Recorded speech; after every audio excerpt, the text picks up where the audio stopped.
Hello, I'm your host, Peter Komendowski, and welcome to Surviving Bad, where we explore stories of survival, hope, and inspiration. Today, we're talking about addiction and recovery. Families and communities have been devastated by substance abuse, addiction, overdose, and death. To survive these traumatic experiences, people need help. There are survivors that have dedicated their lives to helping in the darkest of times to find a path of hope and healing. Joining us today is Daryl Rogers, a survivor and a family recovery coach with a powerful story and mission. Let's meet our guest, Daryl. Daryl, welcome to the show. Tell us about yourself. Thanks, Peter. I appreciate you having me on today. It's good to be here with you. So my son, Chase, he passed away in 2014. He was a good kid growing up. He became an Eagle Scout. He was always, he was ADD or diagnosed ADD, ADHD early on, and a very active kid, was good in sports. The ADD, ADHD mostly translated to some focus issues in the classroom, but a really well-behaved kid, good at sports, like I said, and really it was in about the 10th grade that I began seeing some signs that he was having some issues, and he ended up transferring in the middle of his junior year to a military school. And he improved his grades while he was there and graduated. And he did well enough his senior year on the football team there that there were some college scouts that were interested in him. He wasn't very big for a football player, maybe like 5'10", 150 pounds, but he played defensive back. And a college out of state offered him some scholarship money to come to college there and attend college there and play football for them.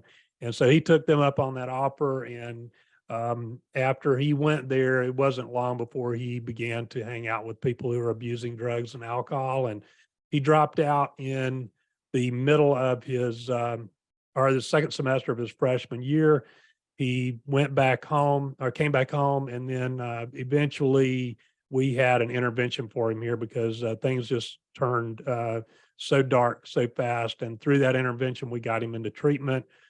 And he spent a total of about 9 months in Florida, after treatment went to halfway house. And they came back home, was doing a lot better. But then about 9 months later, I was outside one day when a police officer pulled up to the curb in front of our house. And he was coming to tell me that Chase had died in a wreck.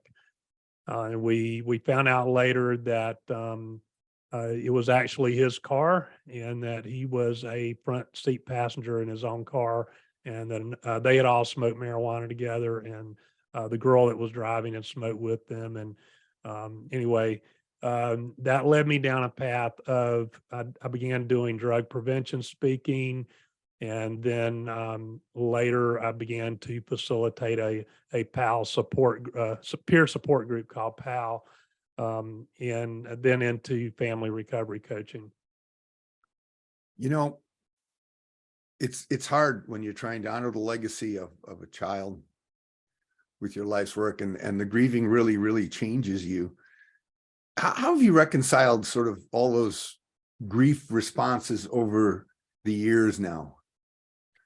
Yeah, so grief is really interesting. I tell a lot of parents that I work with that I've been on both sides of the grief. In other words, there's something that some people call anticipatory grief that parents are going through while their child is in active addiction.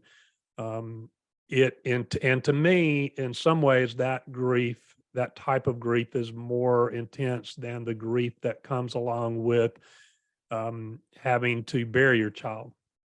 Because you just don't know what's around the next corner, and you're always in anticipation, and you try to silence those voices or quieten those voices that you're hearing about that, but it's very hard to do, and very tough type of grief to deal with.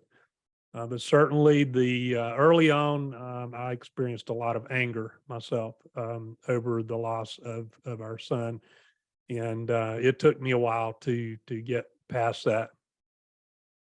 I acknowledge the fact that to have to relive this, to do your service to people, is a brave thing for you to do. And I appreciate you being on the show to talk about it.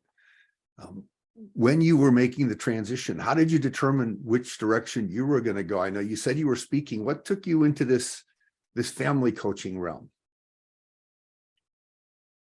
So, I started out with the speaking, and I just felt led. I'm a Christian, and I felt that this was God's calling on my life to begin to do the speaking. And I was just looking for other ways to help and trying to understand addiction better. And I actually talked to an interventionist. It was actually the guy who did Chase's intervention, and asked him, I was asking him some questions, and he pointed me towards a peer support group. And that's kind of how I got headed in that direction, working with the parents. That's a pretty powerful testament to staying in communication with people and reaching out for help. We're going to take a short break. We come back, we're going to continue our conversation with Daryl Rogers. Stay tuned. You don't want to miss this.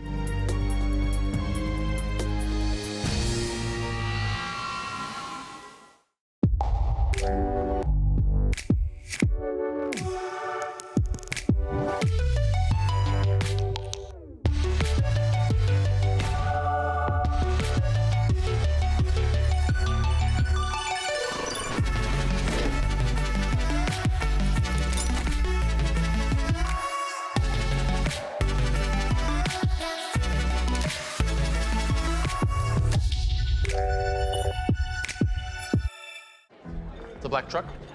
Hey, Christina from accounting. Yeah, hi. Hey, I used to date a girl named Christina. Oh, really? Yeah, and then she dumped me for my best friend. You want to see some photos of them that I took? I don't. I thought we talked about this, buddy. Buzzed and overshared again? Yeah, Yeah. I'm gonna call a car. that's a smart idea. So yeah, I know, that's why I did it. Hey, you're gonna get back to the top of the mountain. Does that mean I'm gonna get back with Christina? No. Oh. No.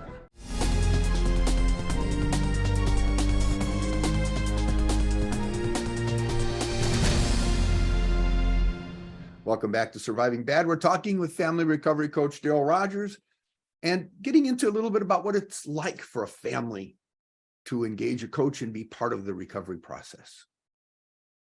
Daryl? Yeah. So I think, when families first find out that their child has an addiction or substance use disorder, they at first they might be sometimes a little bit in denial. Initially, they will be a lot of times it will be reactive and may it could cause the child to put up a defense, kind of put up a wall, because they're going to have a reaction to it. Like any normal parent would. You get upset, and because they're scared of where things are headed. So if I would tell parents that try to avoid that reaction in the beginning, as hard as it is to do. Try to remain calm, and so that they won't put up their defenses, because you want to keep the lines of communication open.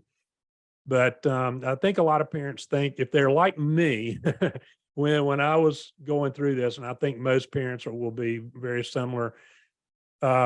I thought to myself, well, I didn't really ever say this out loud, but I was kind of thinking to myself, my son is the one that has the problem, not me. So why would I need therapy, or why would I need a coach, or why would I need to go to any meetings? My son is the one with the problem. I'm going to send him off to treatment, and they're going to fix him, right? And that's not how it works. So the parents really need to understand that they are instrumental, or can play an instrumental part in the recovery of their child. And most all of us have a tendency to begin to enable our child when they're in that situation. So enable and rescue, and that can keep them stuck where they are. So it's vital that the parents learn as early on as they can about addiction, try to learn everything they can about it, and try to learn how to step back and stop those enabling behaviors and rescuing behaviors. As you're talking, I'm starting to see that sort of a pattern that's just I'm becoming aware of recently is that we talk a lot about stigma and how stigma is a difficult issue, which sort of puts the pressure on the non-addict and everybody else. But there's also a huge body of what I would call denial. And this stigma and denial are sort of working together here. And, you know, it's pretty hard. I mean, I imagine it's hard once you get a family to address the problem that maybe the person that's using doesn't have that willingness. How do you overcome that denial barrier? Yeah, and you're speaking in terms of the person with the addiction now. Yeah. Yeah, um, really, they have to come to that realization on their own. There's some things that you can do to sort of guide them in that direction. As the family steps into their role in terms of the stopping the enabling and rescuing, there will be some natural consequences that will occur inevitably, and that can be an eye opener for them. Now, I realize that particularly in today's drug environment, that can be very risky. The risks are greater than they've ever been. It's a steep learning curve, but that's what you really have to do is to be able to step away, and then oh man, I'm sorry, I'm having a moment here. I'm just trying to No, think. There was something else I wanted no. to say about that. Well, but- I'll take a break because I'm looking at this. It's a very complicated scenario because you have a situation when in your son's accident, yeah. Mm. he probably made a right decision not to drive. But then when you're impaired, it's the complicated result that he got in the car with somebody that was impaired driving. And that casts a really sort of a complicated shadow on this whole situation. Yeah, I would actually, in his situation, I would say he was the oldest there. It was his car. He is the lion's share of the responsibility was on him. You know, I can say that now in hindsight, looking back. But in terms of the addict, finding kind of deciding that they need help. One other thing that the family can do is work on their communication skills. As they improve their communication skills, they can learn how to gently guide the addict in a direction that might help them see the light. But the family has to sort of protect their own emotions there because it can be an emotional roller coaster if you're always thinking, I'm going to say something or do something that will get them to see the light. It's usually it works more in a situation where you're just having better, clearer communications, and you disengage from any arguments or anything like that.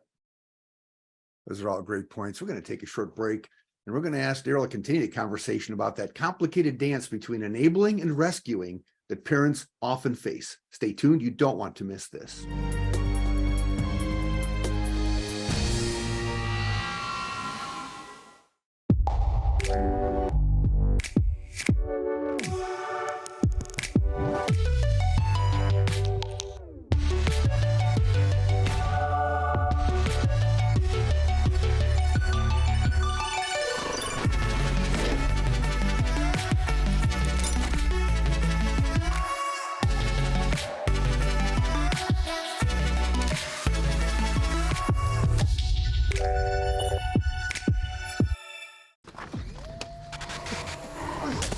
Multiple studies have shown that marijuana can slow both driver reaction and response time, which can be really dangerous.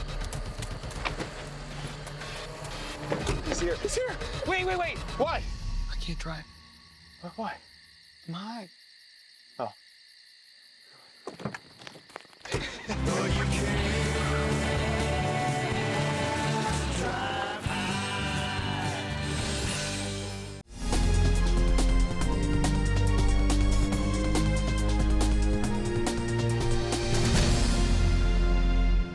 Welcome back to Surviving Bad. I'm your host, Peter Komendowski, and we're talking with Daryl Rogers about that critical time of intervention when the choices between enabling and rescuing are so difficult for a family. Daryl? Yeah. So, a lot of families get stuck on making the tough decision to either have an intervention or to just give their child the ultimatum. You're either going to treatment and we will pay for treatment, or you're going to have to pack your bags and move out. And a lot of parents get stuck with that. And so that's one of the things that I work with parents on, and helping them make those tough decisions. There's a lot of nuances to it sometimes, but it's critical that they not get stuck, because to not make a decision is really to make a decision. Is to make a decision to not take action. And that's never a good thing, because I think the kinds of fears that parents have around this are, number one, they're scared that their child will be angry with them because they are giving them this ultimatum, and they very well may be, but I'd rather they would be angry with me if I'm the parent and get the help that they need. They're going to be angry either way. Down the road, they'll be angry because of their substance use, and it's going to lead them to behave in more and more irrational ways. So the fear of that anger, fear of, oh, if I put them out of the house, they'll be sleeping on the street somewhere, they'll be homeless, or they'll be, they'll overdose, something like that. Well, they could overdose right in your own home.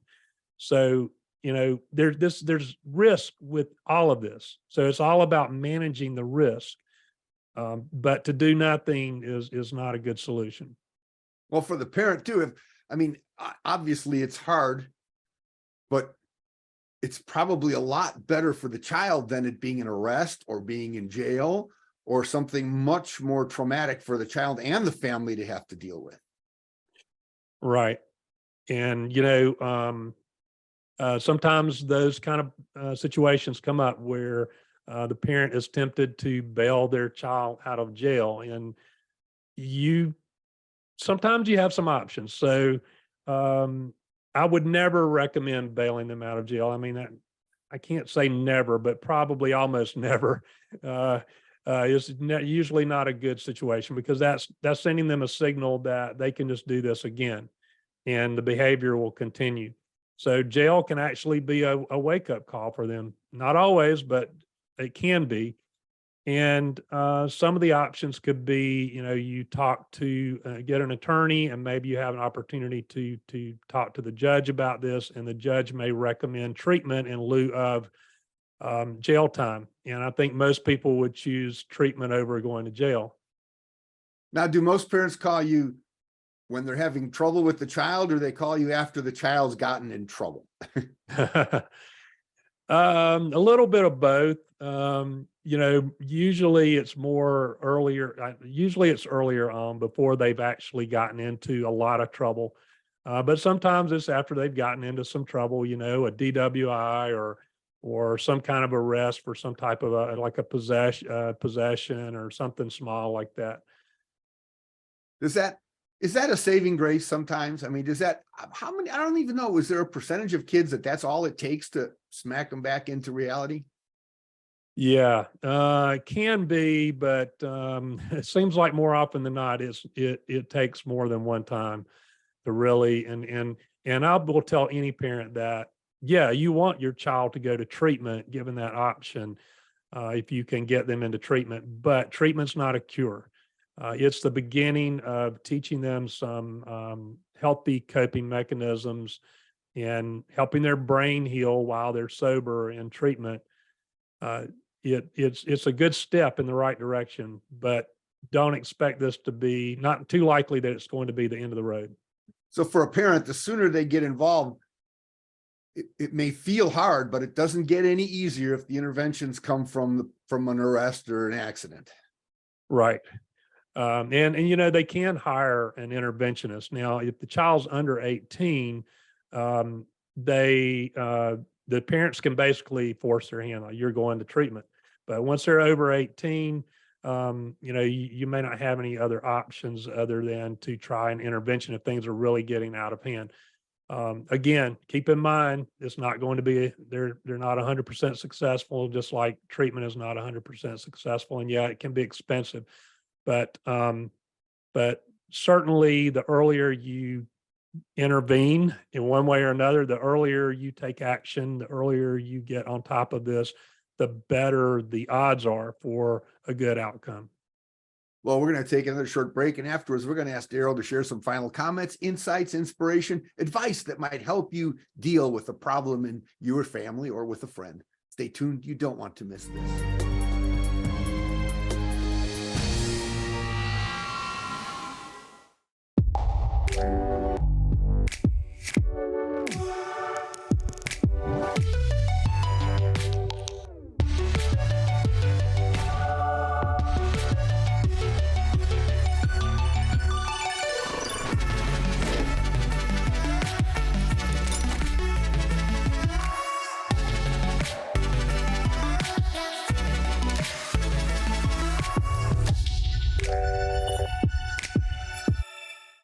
You told me not to talk to strangers.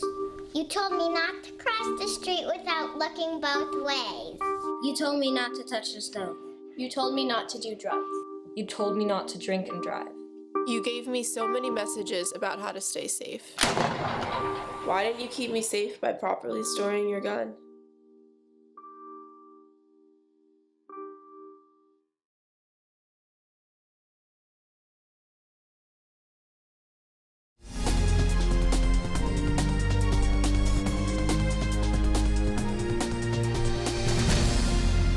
Welcome back. Today on Surviving Bad, we're talking about that complicated dance for a family between enabling and rescuing, an addiction, the recovery process, and the challenges that families face. And one big problem that's emerging is marijuana. Let's see what insights, advice, and inspiration family recovery coach Daryl Rogers has to share with us. Daryl? So, when I first started working with parents several years back, a very small fraction of the parents who would come to me or call me, were telling me that their child had an issue with marijuana. It was mostly opioids and a few other drugs, but I'm hearing a lot more about marijuana. It's been gradually ramping up, and it seems like almost every parent that calls me now, marijuana is the biggest issue that they're having with their child. And I think, there's a lot of myths out there about marijuana being harmless and not really causing issues. And what parents don't realize, what a lot of parents don't realize, is that the THC content in the marijuana that's out there now is so much higher than what it was back. Really, it started going up a lot in the 90s, early 90s. So, it was around 2%, 2 to 3% THC up until then, and then it started going up, and now it's somewhere around 17, 18%, maybe a little bit more for the leaf and bud. And then when you go to dabs and some of the other wax extracts that kids are using, we're talking about 60% THC and up, and it can be it goes all the way up. THC crystalline, 99% THC content. So there are kids that are having psychosis issues. One thing that people don't realize that these higher THC marijuana uses are causing is auditory hallucinations. So, marijuana is a hallucinogen and is classified that way. And if you look it up, you'll see that some people do hear voices that aren't there. And it is really strange. Aside from that, there's something called cannabinoid hyperemesis syndrome, where the user will begin getting nauseous, and they cannot stop throwing up. And eventually they'll usually end up going to the emergency room to get an IV. They'll take hot showers to help with the symptoms. That helps with the symptoms. Wow. We forget how powerful a drug this is. And, we often talk about the fact that this is a business of addiction, that there are businesses that, like tobacco and alcohol, that want to get young kids started. And what we see with the young developing brain, as we've heard on our show here, is that this is an extremely dangerous drug because it messes with the mental health issues around psychoses and schizophrenia, which, when you're talking about hearing voices and auditory hallucinations, are on the road to that recovery. Is there enough being done to let people and parents know that these risks are real? No, not even close. In fact, we're still headed in the wrong direction. And, people can argue about legalization one way or the other. I'm not for it for a lot of different reasons, but regardless of that, to put those arguments aside, the kids need to be educated on, and the parents need to be educated on what the real dangers are when it comes to marijuana use, because particularly when the brain is still developing up until age 25, plus or minus a year or two, the kids are very susceptible to some very serious long-term issues related to marijuana use. Let me ask you a question. It's sort of a hypothetical question. If you could go back in time and talk to Daryl years before your son passed, you can just go. I mean, we know you did everything that you thought was right, was best, but if you could go back, what do you think you might have been able to do differently now that you've experienced all this other stuff? That's a great question. We had a really close relationship and we did a lot of things together, outdoors and all of that. I think that I would have tried to create an environment where he felt more comfortable coming to me with problems, because I was sort of the dad and the dad that has I was sort of the disciplinarian, I guess you would say, and so when he had an issue, he would go to mom because he was a little bit scared to come to dad. And he knew I loved him. We spent a lot of time together and we loved each other, and I loved both my boys. But yeah, definitely could have been a little bit more open with him, or created a more open environment. Thank you so very much, Daryl, for sharing all this with us today. And thank you all for watching. Check out our website at healthyiowa.org and keep your eye on MediaCom MC22 for our next episode of Surviving Bad, where we explore stories of survival, hope, and inspiration. On MediaCom MC22, your local programming leader.